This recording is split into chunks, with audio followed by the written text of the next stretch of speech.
दोस्तों, इस वीडियो में हम बात करेंगे फिल्म स्त्री से जुड़े बहुत सारे अननोन फैक्ट्स और इसके बॉक्स ऑफिस परफॉर्मेंस के बारे में। स्त्री बॉलीवुड में रिसेंट टाइम में बनी one of the best original story और यूनिक कंटेंट बेस्ड फिल्मों में से एक है, जहां एक तरफ बॉलीवुड में ज्यादातर साउथ और दूसरी फिल्मों के रीमेक्स हमें देखने के लिए मिल रहे थे, वहीं दूसरी तरफ फिल्म स्त्री को काफी यूनिक स्टोरी और ओरिजिनल वर्क के साथ लोगों के सामने पेश किया गया था, जिसने लोगों को उम्मीदें दी कि अगर बॉलीवुड चाहे तो यहाँ पर भी अच्छी फिल्में बनाई जा सकती हैं। फिल्म स्त्री में हमें हॉरर और कॉमेडी का जबरदस्त कॉम्बिनेशन देखने के लिए मिला था। फिल्म के अंदर जो हॉरर सीन्स थे वो एकदम हॉरर थे और उनको देखकर वाकई में डर लगता है, और जो कॉमेडी सीन्स थे उनको देखकर वाकई में दूसरी तरफ हंसी भी आती है। तो इन दोनों ही एकदम अलग अलग जॉनर का अच्छा तालमेल हमें फिल्म में देखने के लिए मिला था। फिल्म रिलीज की गई थी 31 अगस्त सन 2018 को। फिल्म में हमें नजर आए थे राजकुमार राव, श्रद्धा कपूर, पंकज त्रिपाठी, अपार शक्ति खुराना, अभिषेक बनर्जी और विजय राज। फिल्म को डायरेक्ट किया था अमर कौशिक ने, जिनकी बतौर इंडिपेंडेंट डायरेक्टर बॉलीवुड में ये पहली फिल्म थी। हालांकि अमर कौशिक काफी टाइम से बॉलीवुड में असिस्टेंट डायरेक्टर के तौर पर काम कर रहे थे, और वो इसके पहले Aamir, no one killed Jessica, go Goa gone, Fukrey और ऐसी और कई फिल्मों को असिस्ट कर चुके थे। और इसके अलावा आबा नाम की एक शॉर्ट फिल्म और टेबल नंबर 5 जैसी एक वेब सीरीज को भी डायरेक्ट कर चुके थे। लेकिन फिल्म स्त्री से उन्हें बॉलीवुड में पहला बड़ा ब्रेक मिला था, और इसके बाद उन्होंने आगे चलकर आयुष्मान खुराना के साथ बाला जैसी सुपरहिट फिल्म को भी डायरेक्ट किया था। फिल्म की स्टोरी लिखी थी राइटर, प्रोड्यूसर और डायरेक्टर राज एंड डीके की जोड़ी ने, जो कि इसके पहले शोर इन द सिटी और गो गोवा गॉन जैसी फिल्में बना चुके थे। राज एंड डीके के साथ मिलकर दिनेश विजान ने भी इसको प्रोड्यूस किया था, और फिल्म में म्यूजिक दिया था सचिन जिगर ने। और फिल्म का म्यूजिक एल्बम ओवरऑल अच्छा था, और फिल्म के कुछ गाने उस टाइम पर काफी पॉपुलर हुए थे। फिल्म के पॉपुलर गाने थे कमरिया हिला दे, मिलेगी मिलेगी सबको मिलेगी, नजर ना लग जाए और आओ कभी हवेली पे। इसके अलावा फिल्म में दिल का दर्जी नाम का एक और गाना रखा गया था, जिसको फिल्म में राजकुमार राव के इंट्रोडक्शन के तौर पर फिल्म की स्टार्टिंग में हमें दिखाया जाता है। हालांकि फिल्म का ये गाना म्यूजिक एल्बम में इंक्लूड नहीं था, इसको अलग से रिलीज किया गया था। इन सभी सुपरहिट गानों में अपनी आवाज दी थी आस्था गिल, दिव्या कुमार, सचिन जिगर, मीका सिंह, बादशाह, निकिता गांधी और आस किंग ने। अब बात करते हैं फिल्म के बजट और बॉक्स ऑफिस कलेक्शन के बारे में। तो फिल्म का बजट रखा गया था लगभग 24 करोड़ रुपए, और फिल्म ने इंडिया में कलेक्शन किया था लगभग 129 करोड़ रुपए, और वर्ल्ड वाइड में इसने कलेक्शन किया था लगभग 180 करोड़ रुपए। और ये फिल्म एक ब्लॉकबस्टर फिल्म साबित हुई थी। इस फिल्म को 1950 स्क्रीन्स पर रिलीज किया गया था, और ये फिल्म देखने उस टाइम पर लगभग 1 करोड़ 5 लाख लोग सिनेमा घरों में आए थे, और उनमें से एक मैं भी था। और ये फिल्म सन 2018 में बॉक्स ऑफिस पर सबसे ज्यादा पैसे कमाने के मामले में 9वें नंबर पर थी। सन 2018 में पहले नंबर पर फिल्म थी संजू, दूसरे नंबर पर थी पद्मावत, तीसरे नंबर पर थी सिम्बा, चौथे नंबर पर थी 2.0 और 5वें नंबर पर थी रेस 3। और फिल्म स्त्री को IMDb पर 26,000 से भी ज्यादा लोगों ने 7.6 आउट ऑफ 10 रेटिंग दी हुई है। तो अब बात करते हैं फिल्म से जुड़े बहुत सारे अननोन फैक्ट्स के बारे में। वैसे तो फिल्म स्त्री साउथ की या किसी और दूसरी भाषा की फिल्म का कोई रीमेक नहीं थी, लेकिन इस फिल्म की एक बेसिक स्टोरी काफी हद तक इंस्पायर्ड थी कर्नाटका में 90 के दशक में लोगों के बीच में प्रचलित एक बहुत ही फेमस हॉरर स्टोरी से, जिस स्टोरी के ऊपर वहां के लोग उस टाइम पर बहुत यकीन करते थे। ये हॉरर स्टोरी उस टाइम पर बेंगलोर के आसपास के रीजन्स में अक्सर लोगों के मुंह से सुनी जा सकती थी, जिसमें लोग बताते थे कि एक नई दुल्हन की आत्मा रात में गलियों में अपने पति को ढूंढते हुए घूमती है और घर से मर्दों को उठाकर अपने साथ ले जाती है। इस बारे में आसपास के लोगों का ये कहना था कि उसको ये पता होता था कि घर से कौन सा सदस्य बाहर गया हुआ है, और उसी की आवाज में वो रात में घरों के दरवाजों को खटखटाती थी, जिससे कि घर वाले दरवाजा खोल देते थे, और ऐसे वो घरों के और मर्दों को उठाकर ले जाती थी। ये स्टोरी उस टाइम पर तिरुपति के रीजन में भी लोगों के बीच में बहुत ज्यादा पॉपुलर थी। तो इससे बचने के लिए वहां के लोगों ने अपने घरों की दीवारों पर ओ स्त्री रेपूरा लिखना स्टार्ट कर दिया, जिसका हिंदी में मतलब है ओ स्त्री कल आना। और घरों के बाहर ऐसा लिखने से वहां के लोगों का यकीन था कि जिस घर के बाहर ये लिखा होता है वो उस घर में नहीं आती है। ये स्टोरी आज भी कर्नाटका के लोगों में नालेबा के नाम से प्रचलित है, जिसका मतलब है कल आना। और इसी स्टोरी से इंस्पायर्ड होकर फिल्म स्त्री की एक बेसिक स्टोरी तैयार की गई थी, जिसमें भी हमें कुछ ऐसा ही दिखाया जाता है, और घरों के बाहर लिखा होता है ओ स्त्री कल आना। एक्चुअली इससे मिलती जुलती और भी बहुत सारी स्टोरीज देश के अलग अलग राज्यों में थोड़ी बहुत अलग अलग तरह से प्रचलित हैं। जैसे एक टाइम पर मध्य प्रदेश और उत्तर प्रदेश के कुछ रीजन्स में लोगों ने अपने घरों के बाहर अपने हाथ के पंजे लगाना शुरू किए थे।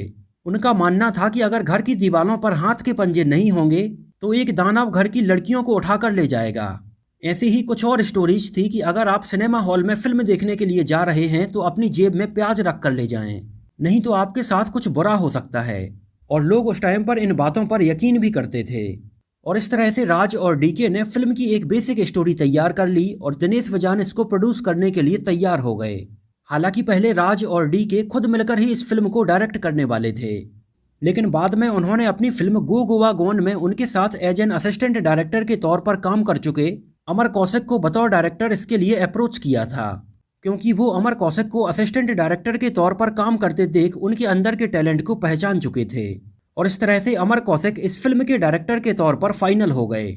और वैसे तो ये स्टोरी साउथ में लोगों के बीच में बहुत ज़्यादा प्रचलित थी, लेकिन फिल्म के डायरेक्टर अमर कौशिक ने इस स्टोरी को नॉर्थ के रीजन से लिंक करके बनाने का डिसाइड किया था। और फिल्म की शूटिंग लोकेशन के हिसाब से अमर कौशिक को ऐसी जगह चाहिए थी जहां पर आसपास बहुत ज़्यादा पहाड़ हों, कुछ पुराने किले हों और कुछ बहुत सकरी गलियां हों।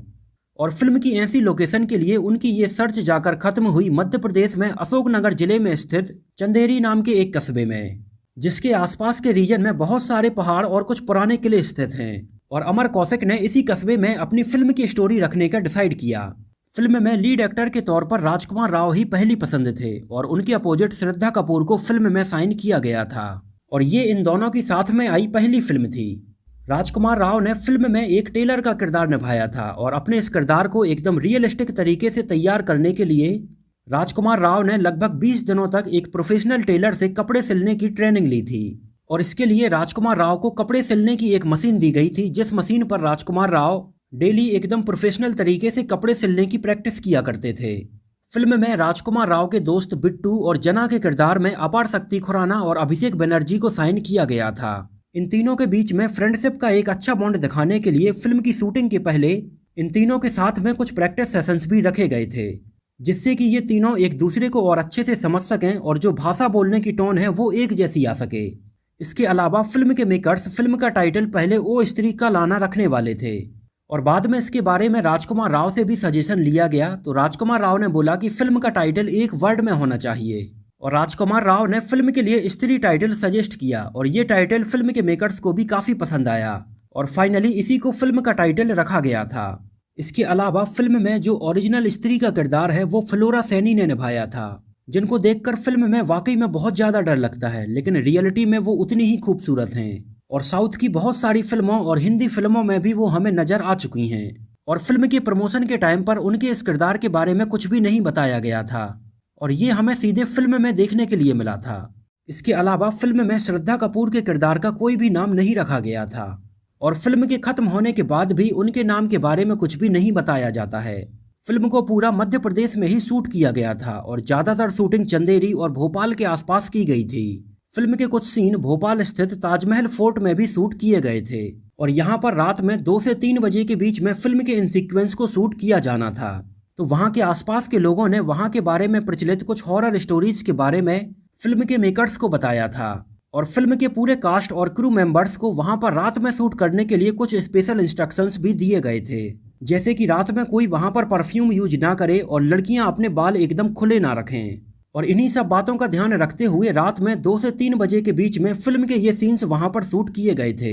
राजकुमार राव ने इसके बारे में अपने एक इंटरव्यू में बताया कि जब वो वहाँ पर शूट कर रहे थे तो अचानक से उनका एक स्पॉट बॉय लगभग 30 फुट की ऊंचाई से नीचे गिर गया था और बाद में जब उस स्पॉट बॉय से पूछा गया कि वो नीचे कैसे गिरा है तो उसका कहना था कि उसको ऐसा लगा कि पीछे से उसको किसी ने धक्का दिया है, लेकिन वो वहाँ से नीचे कैसे गिरा था इसके बारे में पता नहीं चल पाया था, जिससे क्रू मेंबर्स वहाँ पर रात में शूट करते टाइम पर थोड़ी डर गए थे।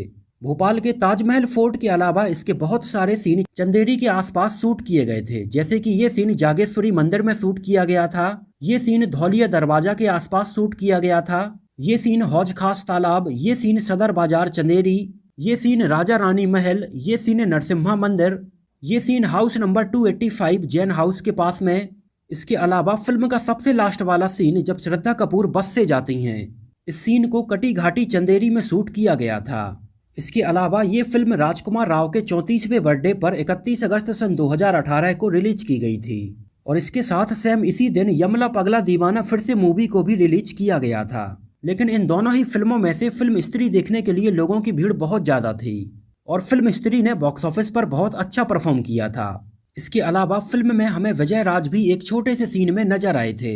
हालांकि पहले विजय राज के कुछ और सीन फिल्म में रखे गए थे, लेकिन बाद में एडिटिंग के टाइम पर इसको फिल्म से हटा दिया गया था और वो काफी छोटे रोल में हमें फिल्म में नजर आए थे।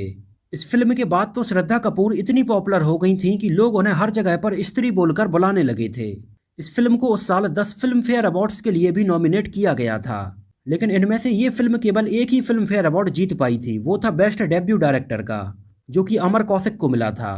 और फिल्म स्त्री की एंडिंग को एक सस्पेंस पर लाकर खत्म किया गया था, जहां पर श्रद्धा कपूर उस कटी हुई चोटी को अपने बालों से जोड़ लेती हैं और बस से गायब हो जाती हैं। और फिल्म का ये सस्पेंस फिल्म स्त्री के पार्ट 2 के लिए रखा गया था। और फिल्म स्त्री को मिले इतने अच्छे रिस्पॉन्स को देखते हुए इसका दूसरा पार्ट हमें बहुत ही जल्दी सन 2022 या 23 तक देखने के लिए मिलने वाला है। तो दोस्तों, ये तो बात हुई फिल्म स्त्री से जुड़े बहुत सारे अननोन फैक्ट्स के बारे में। मुझे तो ये फिल्म बहुत ही ज़्यादा पसंद आई थी। आप लोगों को ये फिल्म कैसी लगी थी हमें कमेंट में ज़रूर बताइए। और अगर ये वीडियो आपको पसंद आया हो, मेरी मेहनत आपको पसंद आई हो, तो इसको प्लीज़ लाइक करके मुझे इस बात का जवाब ज़रूर दीजिए। तो मिलते हैं किसी नए वीडियो में किसी नई मूवी से जुड़े बहुत सारे अननोन फैक्ट्स और ऐसी ही रोचक बातों के साथ।